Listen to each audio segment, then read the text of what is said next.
Hello, everybody. Jennifer Schaus here, coming to you live today from Washington, D.C. And we're going to jump into a fun webinar on subcontracting. This is our first webinar of 2023, and we're glad that everybody was able to join us. So a quick blurb about us. We are based in downtown D.C. and provide a variety of services for established government contractors. You can see some of the services listed here on your screen. We also put on events for government contractors, some conferences throughout the year, and of course, webinars. We've got almost 600 webinars, all related to government contracting on our YouTube channel. We've covered every section of the FAR, every section of the DFARs, all of the FAR supplements, and then a lot of strategic topics on marketing, subcontracting, GSA schedules, proposal writing, pricing, and many of those webinars are covered by some of the speakers that you're going to hear from today. All of the webinars that are on our YouTube channel are complimentary, and you can also always find the PowerPoint on our slideshare.net site. Today's webinar will also be recorded. You can find it on our YouTube channel, and I believe that we have already uploaded our PowerPoint to the slideshare.net site. So if you're looking for any content, and you want to follow along today with a printout, you can hop over again to slideshare.net. We've got a newsletter that goes out every Monday. It reaches almost 25,000 subscribers, most of which are government contractors. We do have advertising options in our newsletter. Our LinkedIn followers are up to, I think we're over 25,000 now. If you want information on advertising or sponsoring any webinars, just send us an email to the hello@jenniferschaus.com website or email address. Today's webinar actually kicks off a series of 40 webinars that we will start next week, covering the top 40 government contractors. What we'll look at is the company profile, their contracting trends, how they're doing in the defense sector versus civilian, opportunities to subcontract with these large businesses, and other information that's relevant to working with those primes.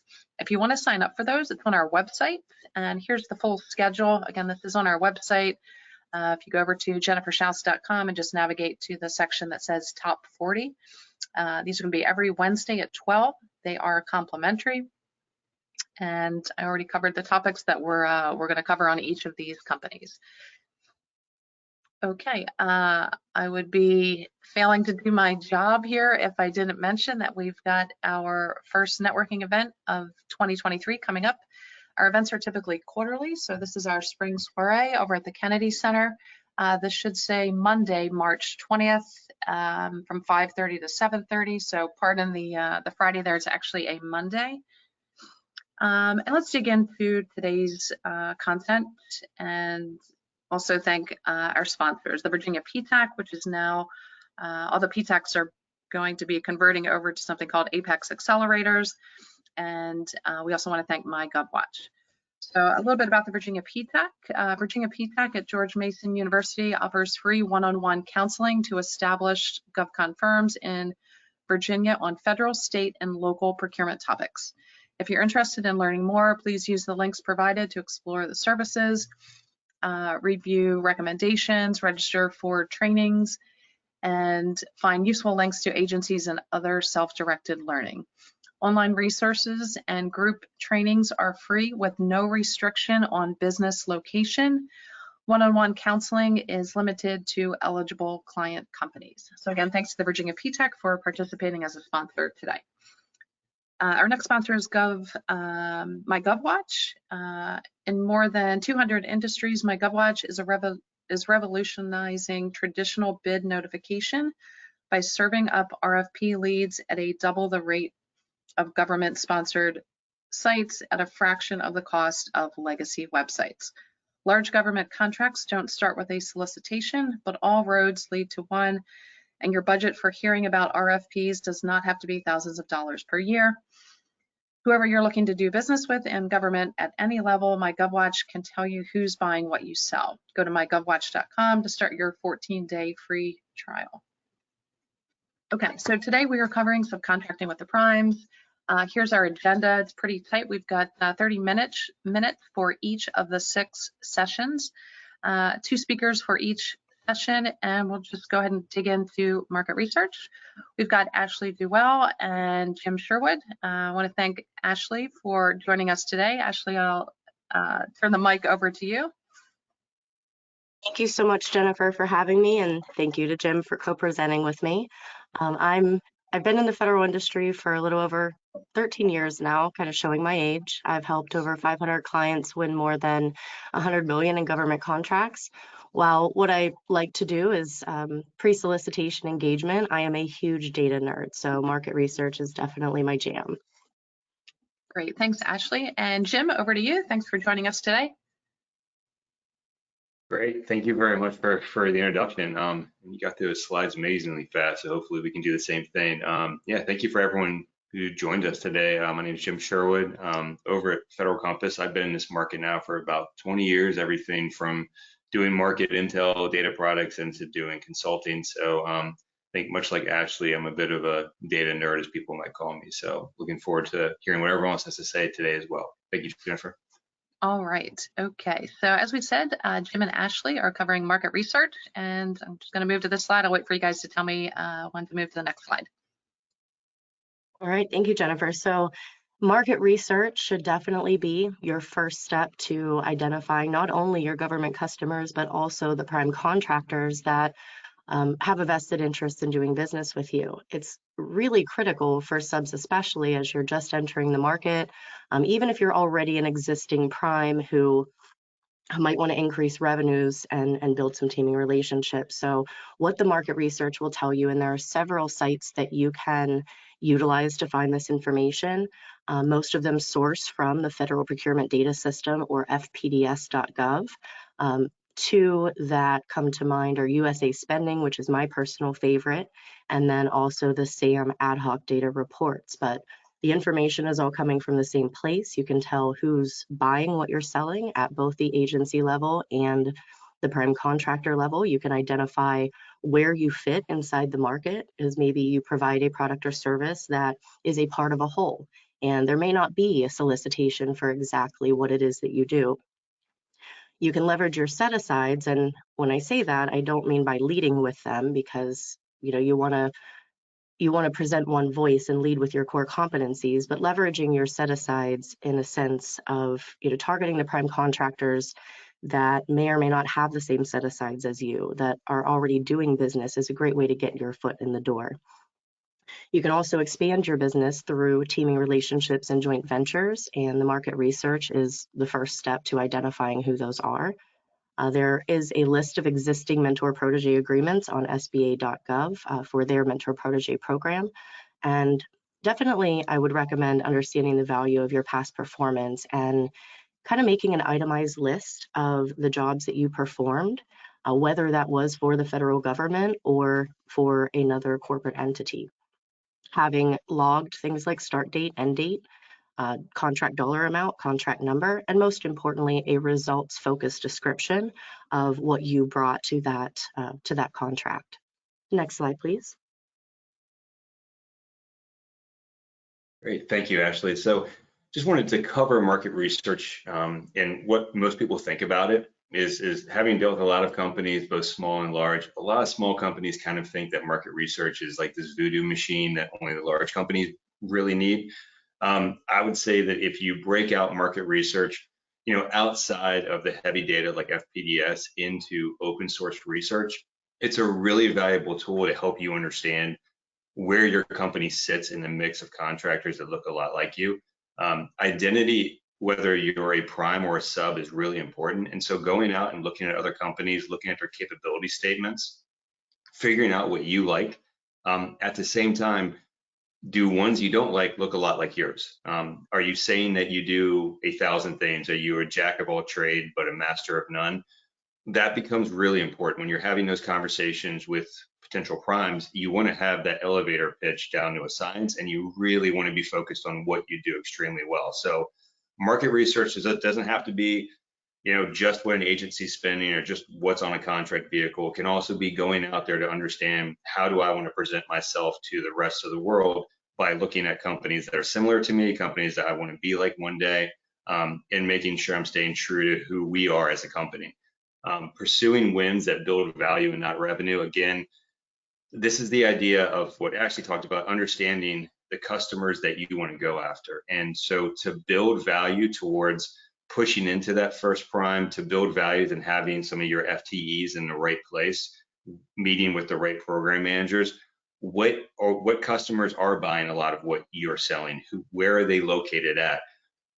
I want to get on contracts that get me there. I don't want to get on contracts that just give me revenue, but the people I'm meeting, it's not a long-term evolution for me. So I always see it as understanding your customers is one thing, but then understanding how am I going to get a foot in the door? How am I going to start having meaningful conversations? How am I going to become important to that customer, even though I'm a subcontractor, is really critical. And you don't want just a hodgepodge of past performance. You want to be moving in the right direction. A pipeline built on why and not how much or what is very similar to that. When you're looking at who you're going to be pursuing contracts with, you want to make sure that that aligns with what you found out before, right? How am I going to build value? Well, then that value statement needs to be what my pipeline actually looks like, because even if it's not as much money as I'd like to be churning out right now, the experience and the exposure that I'm getting to those customers that I really want to grow into, that's the real why that I care about. If I'm just building revenue, if I have a pipeline built on how much is in there, what is that going to do for me 5, 6, 10 years down the road, right? That's usually when the pain points start to pop up when you start transitioning into a prime. Leveraging contract vehicles for those companies that are on the IT side, 9 out of every $10 now is going through a contract vehicle. So SAM.gov is great, but if you're on the IT services side, if you're professional services outside of facility support for DOE labs, about 8 out of every $10 is going through contract vehicles there as well. So it's not so much figuring out who I wanted to go dance with. I need to make sure that the person I'm going to join actually has the information that I really need or the access that I need to get to those customers. I don't want to chase after one opportunity. I want to chase after as many as I possibly can. And if I have an in with a certain customer, that's a huge value add for me as a company. And I want to make sure I really leverage that. So I want to find those companies who are on contract vehicles. For the IT companies, GWACs are great. It's using market research to say who's on this GWAC doing well, but has no exposure to a customer that I actually know. That's who I want to go work with. I don't want to work with CACI or SA or SAIC. Maybe they're the lead dog on those contract vehicles, but they don't need you. The companies that need you are the ones that aren't in that customer right now. So really understanding how you can take your own experiences, your own relationships, and look at the spectrum of contract vehicles that you want to chase after, whether that's one that exists right now, one that's going to be recompeted. You want to partner with those companies that would say, yes, I want your access because there's a lot of money there I can't access today. So now you have a value to me that maybe other subs don't have. And that really leads into the idea of becoming that sub that primes really want to team with, and also kind of bleeds into the idea of not being the squeaky wheel partner. I think in a lot of prime sub relationships, the prime's going to bring on as many people that they need to fulfill the capability gaps, to fulfill the customer intimacy gaps. The one thing that they're not used to is someone coming to them with actual data of, I can bring you this pipeline right here. This is how much money I can bring to you because I know these guys over here and I know that they used this contract vehicle before. Here's 15 task orders that are going to be recompeted on the next iteration of this contract vehicle. I can help you get in there because again, the primes, if they want to grow, they have to unseat an incumbent somewhere. And if they're on a contract vehicle, then they have to unseat a smaller amount of incumbents, but they need every advantage that they can possibly get. So instead of joining a team and saying, hey, where's the money at? Where's the money at? The idea is becoming that irreplaceable partner who comes up and says, hey, here's a bunch of task orders. Here's the ceiling value on those. Here's when they're going to expire. Here's the contract vehicle they're on. Oh, by the way, you're on that now, or you're thinking about competing for that. I can be the person that helps you get that extra mile, gets you inside that door. And now you're having those in-depth, beneficial conversations with that customer. And maybe together we're able to unseat one of those incumbents. That's a really valuable conversation. The less valuable conversation is hey, can I join your team, right? And I don't have a good reason outside of here's my capability statement. I think primes are constantly being they're being solicited constantly by smaller businesses who want to be a sub, but in a lot of cases, there's not a lot of value there as to why they should make that decision. So if you can walk away with them saying, wow, that was a really interesting conversation and I see the value in this company, suddenly they're a lot more interested in you. And when you do get on jobs, right, now you're able to push those task orders back to them, right? You kind of set the hook, but now there's that idea of if I want to get revenue, I've got to stay on my prime. I already talked about these task orders that could be coming up. Now I can really, really push on, hey, you know what, we're getting close to the recompete date here or the expiration date. What do you think about this? Just to make sure that that task order doesn't come and go. And because you're not seeing what the competitions are or what the RFPs are, because you're not a prime on that vehicle, they're alert to what it is that you want to actually be able to do. Is it always going to work? No. But you have to find some way to have some leverage over your primes in order to make sure you're getting revenue out of that relationship. And if they make revenue off that relationship, then you know, obviously you're becoming more of a strategic subcontractor to them, and they're going to want to exploit that customer intimacy you have in a lot of different ways.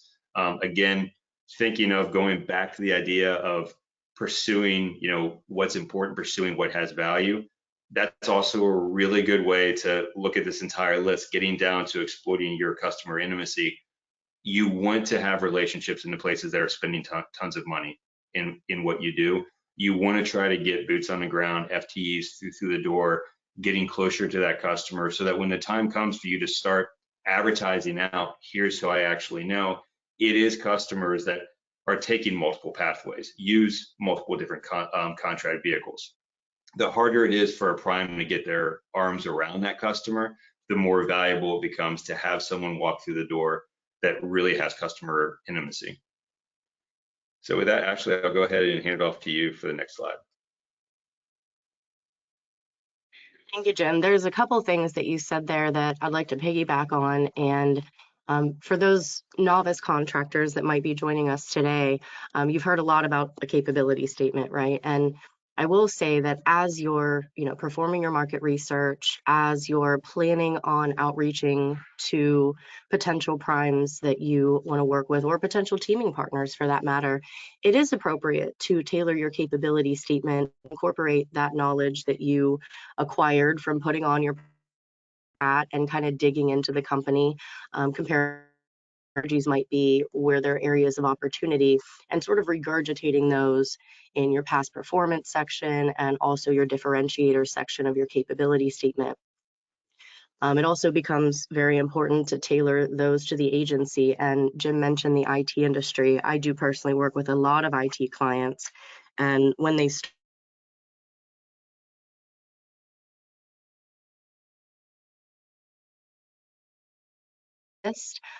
they hear a lot about the government's investment in areas like cybersecurity, IT services, but they're sitting on SAM and they don't see the solicitations. Well, the good thing about these contract vehicles is that in most, if not all cases, the incumbent information, contact information is available on the vehicle website. Most of these prime contractors also have areas on their own websites to receive you. A lot of them will say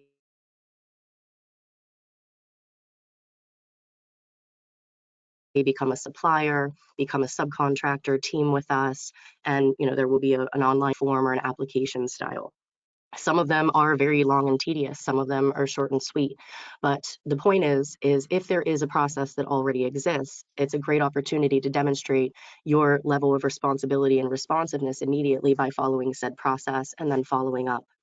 If you do perform your market research and collect the intel that you need, and you have a firm value proposition, like Jim mentioned, and you're ready to do the outreach, include a firm call to action. And you always want to lead with what your core competencies are and the value that you bring to the table, not necessarily your set asides. Everybody can say that they're good at being a veteran-owned small business, or they're good at being a women-owned small business, but that's not really what you're good at. You're good at the value that you provide and the services you provide. So do be sure to articulate those. Through that market research, you can identify gaps in the procurement strategies. I did work with one company who was a subcontractor on one of the IT services GWACs, and the prime vendor, every time a task order would come through, the team would get an email, hey, can you do this? If somebody responded, they worked together and they developed the response to the solicitation. It's a great opportunity to attend, networking events, the 8A conference that's coming up, any industry specific or government events, whether it's online or in person. Now, granted, attending in-person events does allow you that element of personal touch. And I've even had a client who ended up landing a contract because of a conversation that was overheard by agency personnel sitting at the same table. So do be sure to plan which events you want to attend, and be sure to keep in mind that all the agreements and the conversations that you have with the prime contractors or the teaming partners, the JV agreement, all that does have to be in place prior to any solicitation. If in your market research you determine that a certain contract required a subcontracting plan, that's a indicator that after the fact, if you are a named subcontractor, you'll end up getting CPARS reviews, and a lot of prime contractors will provide individual assessments, which can be used obviously to get your next job. So when you develop teaming agreements and joint venture agreements, it's kind of a trade-off, right? You're able to utilize the prime's resources. Maybe they have, a very thorough proposal process and you don't. Maybe they have resources that they've already developed that you don't. So you want to kind of outline exactly what each of you will be doing as part of the agreement and put that in writing before there is ever a solicitation. I know, for example, the SOUP 5 is about to be recompeted, 2025, I believe. The contractors that are targeting that contract are probably starting now, preparing their response. I would also recommend follow those agencies on LinkedIn. I know a lot of business owners, I don't have time for social media, but at the end of the day, there's a lot of great information that's being shared. And not to mention, if I went to, say, the Department of Defense LinkedIn page, I believe there's over 30,000 employees under the Department of Defense that are on LinkedIn. Now, there's nothing that says, that you have to have a LinkedIn profile to do business with the government, but by and large, if you have a LinkedIn profile, you typically keep it updated. So it's a great way to learn when people move around and shift in their roles, whether that's in the agency or the companies that you're targeting. So do make sure to increase your market presence and become a staple in your market and a reliable resource. You can also rely on your teaming partners' capabilities and their maturity. Like I mentioned, they may have developed systems and processes, maybe even a color team, that you may not have those resources, but you're able to team together and prepare the response. Cybersecurity is another area. Not all new contractors will even know what CMMC is, but if you happen to be performing work for the DoD, you have to be, in many cases, at least level 1 certified, if not level 2. Most new contractors don't have that in place, but a teaming partner you can leverage your teaming partner to help you get those things in order, fill out your NIST self-assessment and whatnot.